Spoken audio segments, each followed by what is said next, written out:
Welcome everybody. This is a game that I played as Machamp, where I got 26 kills, 1 assist, and over 200 points scored, and we got the victory overall. See, at the very beginning, I had announced that I was going to go top lane, but sometimes that happens, and you just have to quickly figure out that someone else is going top. Two people are going top, so you just have to switch over to the bottom. There isn't a way.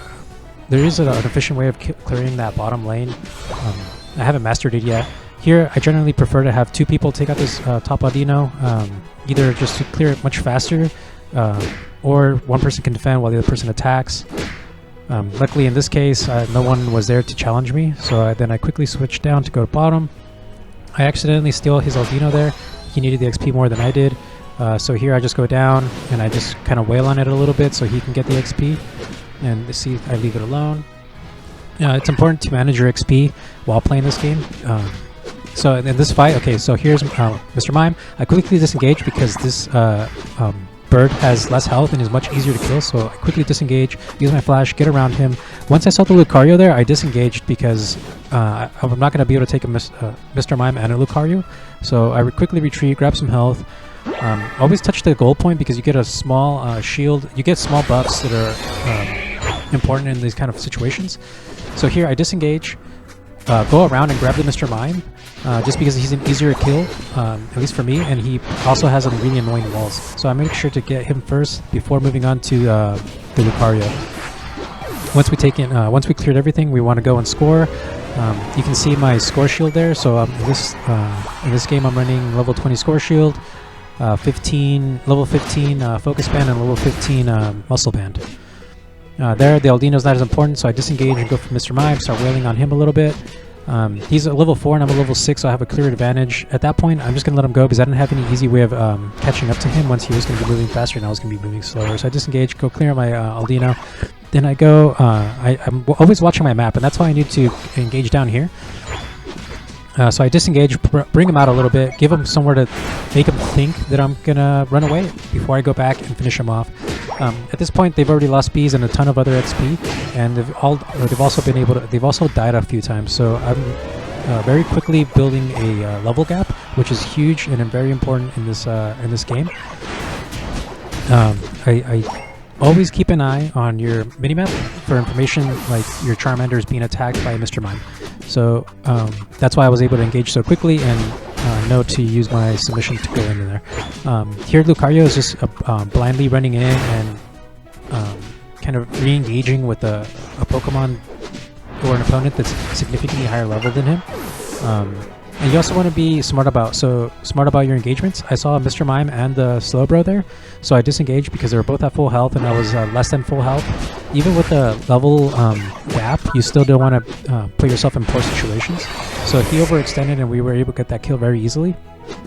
Then I see the Mr. Mime re-engaging with the Dread. I understand that he's not going to be able to do anything about it by himself, especially with low health. And I also have two teammates going down there to engage. Once I clear up the Queen for XP points, I disengage the Dread and I make sure to help my teammates out here because I don't want them to die. One of the major aspects of this game is being able to manage your XP. Attacking Dread and collecting XP when necessary, and also aiming your ults is also important. As you can see, I totally missed, but I still get the boost from using my ult, so that's why I'm glowing red like Kaioken and Goku.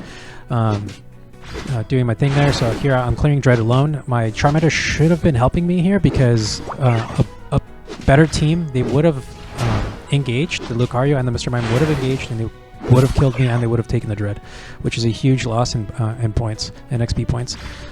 So here I'm watching my minimap. I wait for this bird to, I keep forgetting the Talonflame, that's what it's called. I wait for him to score and finish his score before I try to attack him, because while he's scoring, he's invincible, and I don't want to waste my move on a Pokemon that's invincible. So here Lucario got away, and then we just continued to wipe Mr. Mime with the floor and clear up those bees. Going for another easy 40 points here.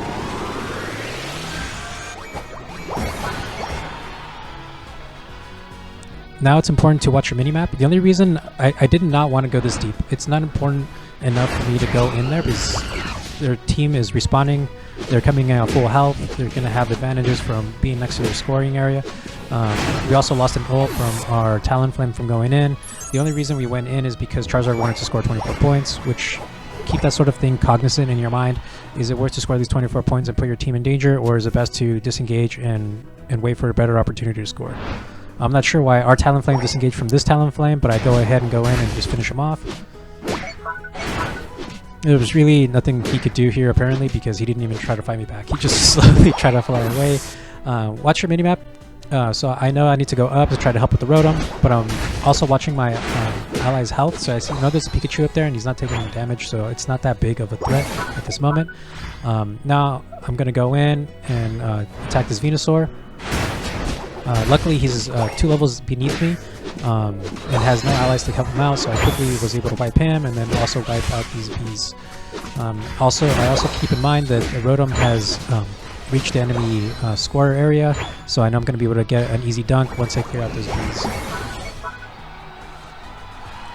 Here I pushed a little more forward than I needed to. I saw there in the corner of my screen, I checked with my L, I noticed this guy's weak, and I go in for the easy kill.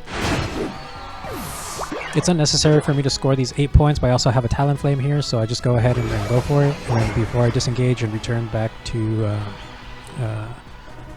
So here I'm watching my map and I'm thinking I need to go back to our jungle area so I can clear out the Ludicolo and Buffalant. So that's what my initial idea is. That's why I'm running over here, but watching this video now, I should have noticed that Dread was back and I should have been engaging down there, especially because I just saw Lucario and a Venusaur down there. And it's just our Charizard, so it's definitely a bad move for me to go for the Buffalant there. And I accidentally take this berry here too, which is an accident and it might be critical in later fights, so keep that sort of thing in mind. Venusaur is very scared of me right now. He knows what happened to him last time, so he ults immediately. I had to show him who's boss and ult him back. I didn't notice the Mr. Mime at the top of the map there at first, but there he comes down to engage me while I'm KO-Kenned and four levels higher than him. So I quickly wipe him out, grab his balls, then I re-engage with the Dread. While I'm engaging this Dread, I'm also pretty scared because I know that everyone on their team has already spawned, and I'm fighting this guy by myself. And see, this Talonflame is very smart and they try to steal the Dread for themselves. Luckily, their one shot they got in wasn't enough to finish him, and I was able to clear him out. Here I'm watching my map. You can see me kind of go back and forth there because I wasn't sure if they were still fighting. From watching this, I can tell that it would have been a good idea for me just to pan over and keep my camera over him for a little bit longer before returning. There, I could have engaged with the Mr. Mime there, but I was also looking at the clock, so I wanted to be as close to max health as possible before engaging with this Mr. Mime again, which ended up paying off for me pretty well. Charizard did a good job of getting him down to quarter health, and then I was able to go in just to help finish him off. My plan in going into the Zapdos is not to actually kill Zapdos because I know we're in the lead. So I'm just going in with the idea of making sure that my enemies don't get Zapdos, and that's why here, when I engage, I don't actually engage the Zapdos. I go straight for the Lucario because he's really what my target is. Here, I thought I could have engaged here, otherwise I wouldn't have used my submission, because I thought it was only one of their guys, because we also have a Slowbro, and I thought the Slowbro that I saw was on my team.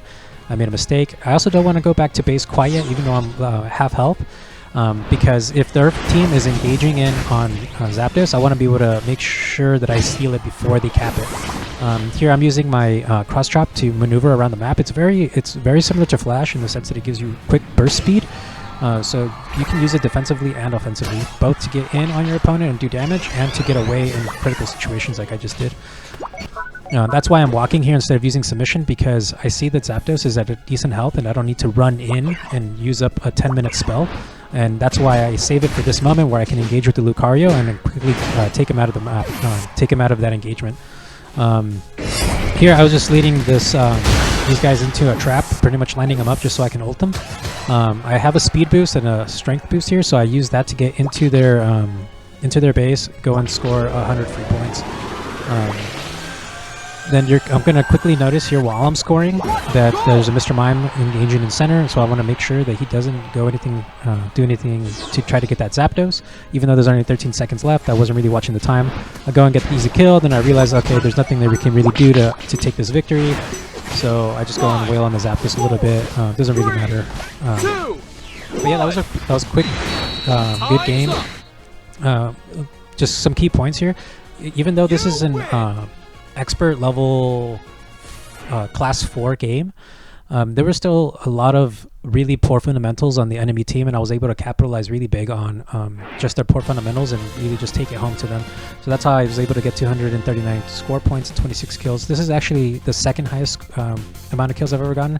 I had a game with 31 kills previously, but I didn't stream it, so I don't have that recording. So even at these higher levels, you can, or even like, yeah, even at these higher levels, you can still capitalize on a lot of the flaws that people have. I hope this video was helpful to you, and you know, keep an eye open out for more content. Thank you guys for watching.